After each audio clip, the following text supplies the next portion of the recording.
Alabama takes down Georgia to win the SEC championship. This was an incredible game. Fantastic game. Okay? And going into this year, it seemed like a lot of people were writing off Alabama. There were people who said that Alabama potentially was going to have 2 or more losses this year.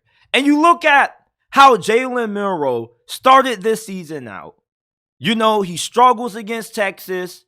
We don't really know truly what happened for him not playing against USF. And then he regains the starting quarterback job. And ever since then, this dude has improved every single game. And this was his finest performance. Okay, he was fucking fantastic in this game. And I have money on Georgia winning this thing. And let me tell you something. This dude was so freaking annoying. Every time you thought that Georgia had Alabama's back against the wall and they were going to get Alabama's offense off the field, Jalen Milroe was pulling something out of his you-know-what. He had a great touchdown throw to Jermaine Burton.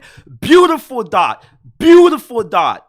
He had a really big throw in the third quarter when it was like 3 Georgia defenders all in his face to keep the drive alive. And then Alabama, when they needed to run the clock down to keep Georgia's offense from getting one more chance to win this game for the Bulldogs, what do? They put the ball in the hands of Jalen Milroe, and Georgia's defense for the majority of this season has struggled to stop the read option or the zone read. And Jalen Milroe in this game, he killed them. Absolutely killed them. And this may have been one of the worst performances that I've seen out of Georgia's front seven in a while. Okay, they got way too many athletes and X-Men out there on the defensive side of the football for Jalen Milroe to be doing this kind of damage to them.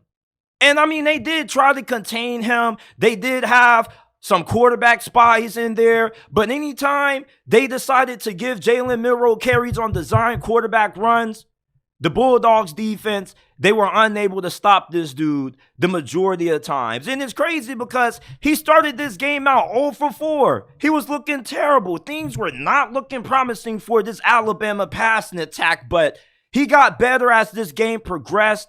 And this was a masterclass performance out of him. We look at Georgia's offense in this game.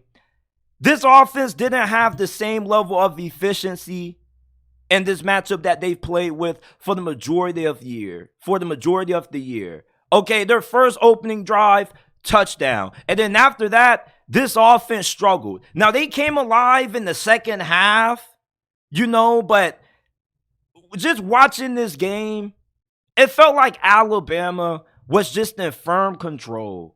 Once the score became 10-7, Alabama didn't look back. And it seemed like Georgia was kind of playing from behind. And that missed field goal that they had, that was really big also. But you did have a penalty that had that field goal pushed back a little bit. And I guess that's why they say football is a game of inches. As far as should Alabama be in the playoffs? Absolutely. Now, who are they going to have to get bumped over? I don't know, but somebody's going to have to get screwed. Georgia, I don't really know if you can really make an argument for them being in. I still think that they deserve to be in, but I'm not on the committee. I'm not the one who makes the decision. There are people who say that Georgia's schedule is too weak, but if you look at who they've played in the month of November, they blew out Missouri, who was a top 10, top 12 team. Well, they didn't blow out Missouri, but they beat Missouri pretty handily. Then they blew out Ole Miss, who also is a top 12, top 10 team. Tennessee, they're ranked inside the top 25, even though they shouldn't be. So Georgia's November stretch has been arguably the toughest schedule this month or this past month in college football. And the committee has seemed to value resume and strength of schedule over everything. And if they're going to hold true to that, then Georgia, they should have an argument to get in. Now, there still are going to be some things that has to happen for Georgia to get another chance of getting in. They're going to need some help. But Alabama, to win this game, to snap Georgia's 29-game winning streak, super impressive. This defense, they played really well. And I had concerns about how well Georgia's offense was going to perform in this game because this was the toughest defense that they've played all season long. And Carson Beck, this was the first game that I've watched where he didn't look comfortable. Georgia's starting left tackle, Mims, got injured, and that kind of hurt them. There were a few plays that you look back upon when you watch this game back and you say, yeah, like they definitely could have used him. If he was starting out there, that probably wouldn't have happened. This just was one of those games where Carson Beck, I'm not saying that he looked a little bit rattled, but he definitely didn't look like the same poised quarterback that we've seen him look like the majority of this year. This defense of the Crimson Tide, they made him absolutely uncomfortable. Now, he did lock in late in the fourth quarter, and he was making some really nice throws, especially he made some nice ones to Brock Bowers, but we didn't really hear too much of Brock Bowers for pretty much the majority of this game. Yeah, he had a couple of plays here and there, but he didn't have one of those all-star performances that the Georgia Bulldogs needed him to have to prevail in this game. Georgia's defense, I said this all season long, and I'm going to reiterate it again. This defensive line is not as good as what it has been in previous years, and that's okay. But the defensive line play that we saw today was really disappointing because you normally get better performance out of this unit than what we saw tonight. And I'm not surprised that Alabama won this game. I'm just a little bit surprised that Georgia's offense kind of didn't have the game that I expected them to have. I just thought that this offense was going to look a little bit more efficient, and I thought that Jalen Milroe was going to be asked to have to make some big-time throws, and he wasn't going to be able to deliver, but he proved me wrong. And it's not like I doubted him. Maybe it's just that I gave Georgia's defense too much credit, but I didn't expect for him to go crazy like he did on the ground in this game. I thought that Georgia was going to have that shit shut down, but apparently they didn't, and they've struggled with mobile quarterbacks all season long, and Jalen Milroe, he killed them in this game. And it shows you just how different this Alabama offense has been compared to previous years. They went from airing the football out with Tua and Mac Jones and Bryce Young to now being a team that's run-oriented. But not only are they just run-oriented, but with Jalen Milroe, he has shown the ability to be a pretty effective passer. He's not going to be somebody who has a crazy stat line throwing the ball when he's going like 30 for 35, 500 yards and 6 touchdowns and no picks. He's a guy who probably is going to give you around 15 out of 27 completions, 2 touchdowns, maybe a pick, but he's a dynamic quarterback on the ground, and his athleticism definitely was a large reason why Alabama came away with the win. He was just making big play after big play anytime Alabama put the ball in his hands. It's like he was playing backyard football out there. But Alabama takes home the SEC championship. This was probably Nick Saban's best ever coaching job at Alabama. If you go back and you look at some of my earlier content, there are people who had doubts about Alabama's ability to win the West this year. LSU was a really popular pick among a lot of fans.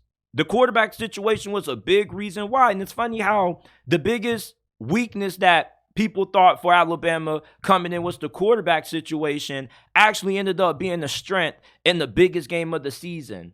They pulled off an upset. I definitely feel this was an upset. The majority of people that I watched talked about this game had Georgia winning, and they also had Georgia covering.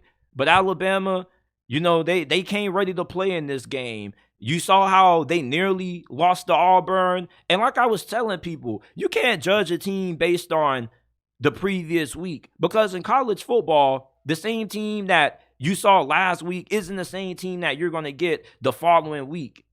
Same thing with Auburn. Going into that game, they were coming off an embarrassing loss to New Mexico State. So for Alabama to have this big turnaround and within the week, it's not that surprising. Although I picked Georgia to win, I was a little bit skeptical about this game. I was on the fence between both of these teams, but I thought that Georgia's defense would have had a better performance of slowing down this Alabama offense. And at one point, Georgia did have a little bit of the momentum on their side, but Alabama just had Jalen Milroe, and he just wasn't willing to allow Alabama to lose this game and not walk home with that championship. But yeah, man, like you can't judge teams based on what happened the previous week.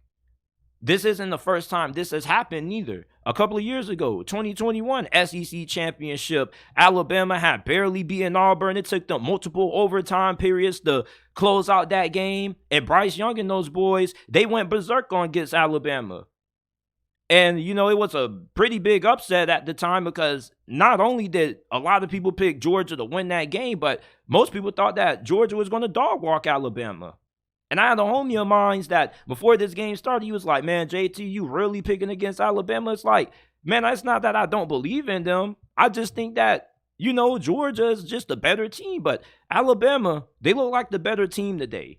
Honestly, once they went up 10-7, they were in firm control of this game. But Alabama beats Georgia in the SEC championship game 27-24. Let me know your thoughts on this game down in the comment section down below.